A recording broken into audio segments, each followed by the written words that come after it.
வாங்க கவி ஸ்பெஷல் கிச்சனில் இன்னைக்கு கல்யாண வீட்டு சாம்பார் எப்படி வைக்கிறதுன்னு பார்க்கலாம். நான் அதுக்கு 6 விதமான காய்கறி எடுத்துக்கிறேன். மாங்காய், பீன்ஸு, கத்திரிக்காய், முருங்கைக்காய், கேரட்டு, அவரைக்காய் 6 காய் எடுத்துருக்கிறேன்.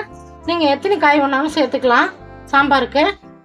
நான் 150 துவரம்பருப்பு எடுத்து 1/2 hour ஊற வச்சு வாஷ் பண்ணி வச்சுக்கிறேன். இப்போ எப்படி செய்யுதுன்னு பார்க்கலாம். அடுப்பு பற்ற வச்சு நம்ம குக்கரில் துவரம்பருப்பு வச்சாச்சு.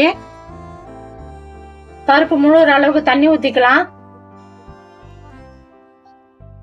ஒரு 6 பூண்டு பல் போட்டுக்கலாம்.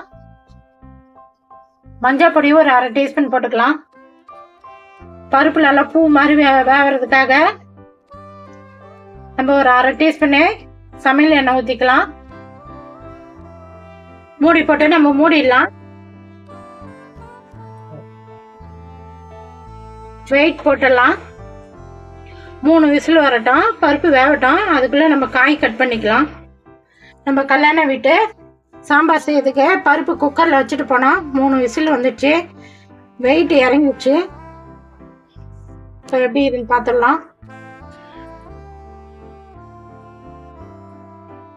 நல்லா பருப்பு பூ மாதிரி வெந்து போச்சு. இப்படி தான் வேகணும் பருப்பு. அப்போதான் சாம்பார் நல்லா திக்காக இருக்கும். நம்ம மத்தில் கடைஞ்சிக்கலாம் பருப்பை. கடைஞ்சாச்சு. சாம்பாருக்கு தகுந்த மாதிரி தண்ணி ஊற்றிக்கலாம் பருப்புல. இதை நம்ம இறக்கி வச்சிடலாம். ஒரு பாத்திரம் வச்சுக்கலாம்.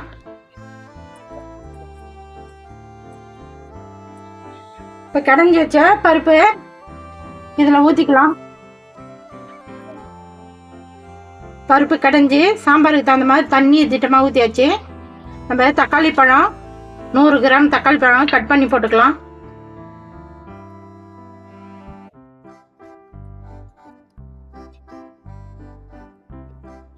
கேரட்டு, கத்திரிக்காய், கேரட் 50 கிராமு, கத்திரிக்காய் 50 கிராமு, 2 முருங்கைக்காய், மாங்காய் ஒரு 4 பீஸு, பீன்ஸு 50 கிராமு, அவரைக்காய் 50 கிராம்.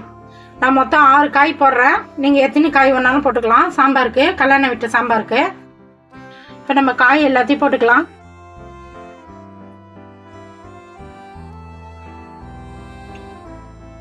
நம்ம 6 காய் தக்காளி பழமும் போட்டுக்கிறோம்.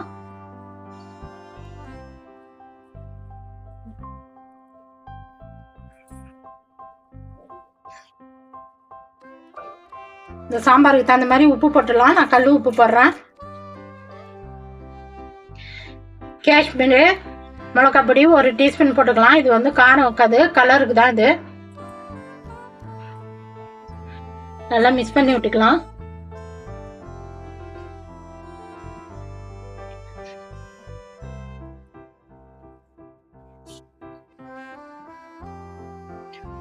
ஒரு தட்டு போட்டு மூடிடலாம். நல்லா காயெல்லாம் வேகட்டும். வேற ஒரு அடுப்பில் பற்ற வச்சு கடாய் வச்சாச்சு. இந்த சாம்பாருக்கு நம்ம ஒரு மசாலா ஒன்று ரெடி பண்ணிக்கலாம். 2 டீஸ்பூனு தனியா போட்டுக்கலாம். 1/2 டீஸ்பூனு ஜீரகம் போட்டுக்கலாம். 1/2 டீஸ்பூனு மிளகு போட்டுக்கலாம். சோம்பு 1/2 டீஸ்பூன் போட்டுக்கலாம். வெந்தயம் 1/2 டீஸ்பூன் போட்டுக்கலாம். 3 பட்டை போடுறேன். இந்த சாம்பாருக்கு இந்த பட்டை தான் நல்லா ஃபேவரட்டு, நல்லா வாசனையாக இருக்கும். பட்டை போட்டே ஆகணும் மெயினாக. 6 வரமிளகா போட்டுக்கலாம். நீங்கள் குண்டு மிளகா போட்டாலும் போட்டுக்கலாம், நீட்டு மிளகா போட்டாலும் போட்டுக்கலாம். எல்லாம் வாசனை வர மாதிரி வறுத்துக்கலாம். நம்ம கடலைப்பருப்பு ஒரு டீஸ்பூன் போட்டுக்கலாம். உளுத்தம் பருப்பு ஒரு டீஸ்பூன் போட்டுக்கலாம். பச்சரிசி ஒரு டீஸ்பூன் போட்டுக்கலாம்.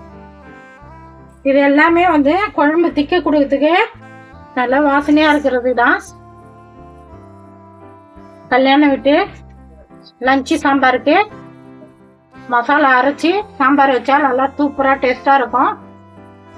இந்த மாதிரி சாம்பார் நீங்கள் சாப்பிட்டு இருக்கே மாட்டீங்க. அடுப்பு சிம்மில் வச்சு தான் வறுக்கணும். பொறுமையாக வறுக்கணும். எல்லாம் ப்ரௌன் கலர் மாறினால் நல்லா வாசனை வரும்.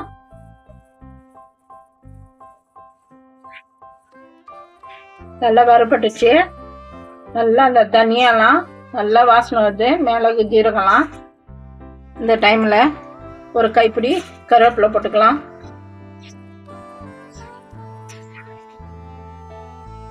சின்ன வெங்காயம் ஒரு 20 வெங்காயம் போட்டுக்கலாம். தேங்காய் பத்தை ஒரு 6 தேங்காய் பத்தை போட்டுக்கலாம். ஒரு 3 டீஸ்பூனு சமையல் எண்ணெய் ஊற்றிக்கலாம்.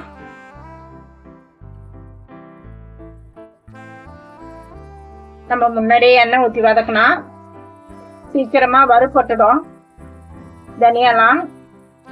ஆனால் வாசனையாக இருக்காது சாம்பார். அதனால வெறும் கடாயில் வறுத்துட்டு அதுக்கு பிற்பாடு தான் நீங்கள் எண்ணெய் ஊற்றி வறுக்கணும். வெங்காயம்லாம் கொஞ்சம் செவரட்டும். தேங்காய் வெங்காயம்லாம் நல்லா வெங்காயம்லாம் வதங்கிடுச்சு. சூடு ஆறின பிறகு மிக்ஸி ஜாரில் போட்டு கொஞ்சமாக தண்ணி ஊற்றி பேஸ்ட்டாக அரைச்சிக்கலாம். சூடு ஆறிச்சு. மிக்ஸி ஜாரில் போட்டு கொஞ்சமாக தண்ணி ஊற்றி பேஸ்ட்டாக அரைச்சின்னு வந்துடலாம். நம்ம பருப்பில் காயெல்லாம் போட்டோம். காயெல்லாம் வெந்துடுச்சு.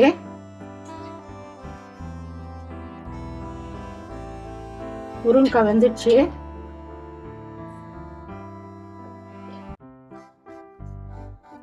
இப்போ நம்ம வறுத்த மசாலாலாம் பேஸ்ட்டாக அரைச்சி வச்சுக்கிறோம். இப்போ அது போட்டுக்கலாம்.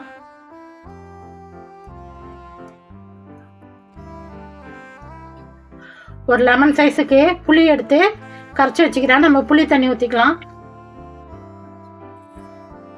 மிக்ஸி கழுவி சாம்பாருக்கு தகுந்த மாதிரி தண்ணி ஊற்றிக்கலாம். நல்லா மிக்ஸ் பண்ணி விட்டுங்க.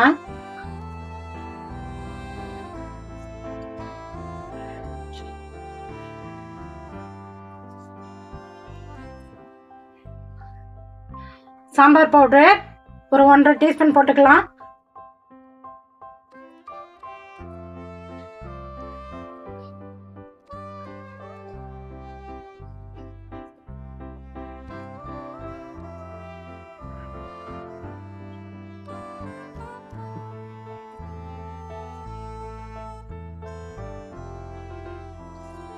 சாம்பாருக்கு ஒரு தாளிப்பு கொடுத்துடலாம். நம்ம சாம்பார் தாளிக்கிறதுக்கு தாளிப்பு கரண்டி வச்சாச்சு. சாம்பார் வந்து நெய்யில தான் தாளிக்கணும். அப்பதான் சூப்பரா இருக்கும்.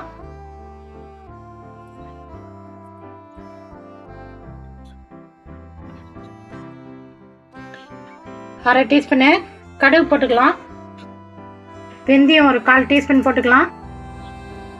சீரகம் ஒரு 1/4 டீஸ்பூன் போட்டுக்கலாம். வரமிளகா ஒரு 4 கிள்ளி போட்டுக்கலாம். பெருங்காயம் ஒரு அரை டீஸ்பூன் போட்டுக்கலாம்.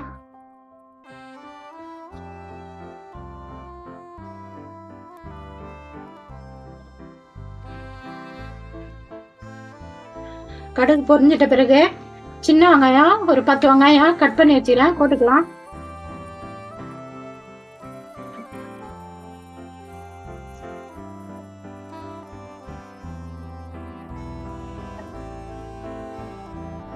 ஒரு கைப்பிடி கருவேப்பிலை போட்டுக்கலாம்.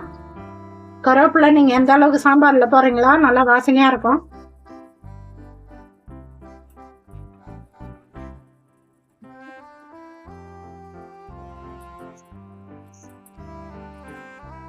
இப்போ நம்ம சாம்பார்ல எடுத்து கொட்டிடலாம் தாளிச்சத.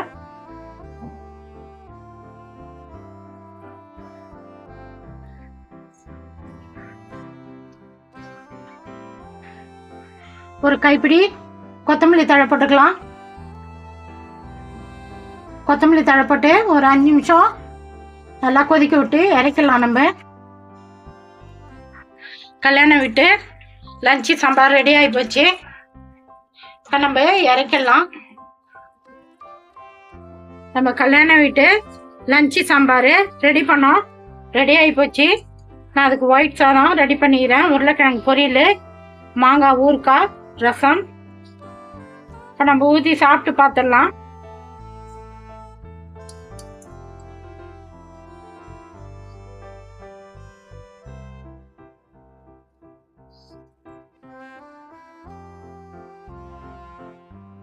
கவி ஸ்பெஷல் கிச்சனில் இன்னைக்கு கல்யாண வீட்டு லஞ்சு சாம்பார் எப்படி செய்யறதுன்னு பார்த்தோம். நல்லா சூப்பராக இருக்கும். நீங்கள் இந்தமாரி சாம்பார் சாப்பிட்டு இருக்க மாட்டீங்க. நீங்கள் ஒரு முறை செஞ்சு பாருங்கள். செஞ்சு பார்த்துட்டு எப்படி இதுன்னு சொல்லுங்கள். எனக்கே சப்போர்ட் பண்ணுங்கள். இந்த வீடியோ பிடிச்சிருந்தா லைக் பண்ணுங்கள், ஷேர் பண்ணுங்கள், சப்ஸ்கிரைப் பண்ணுங்கள்.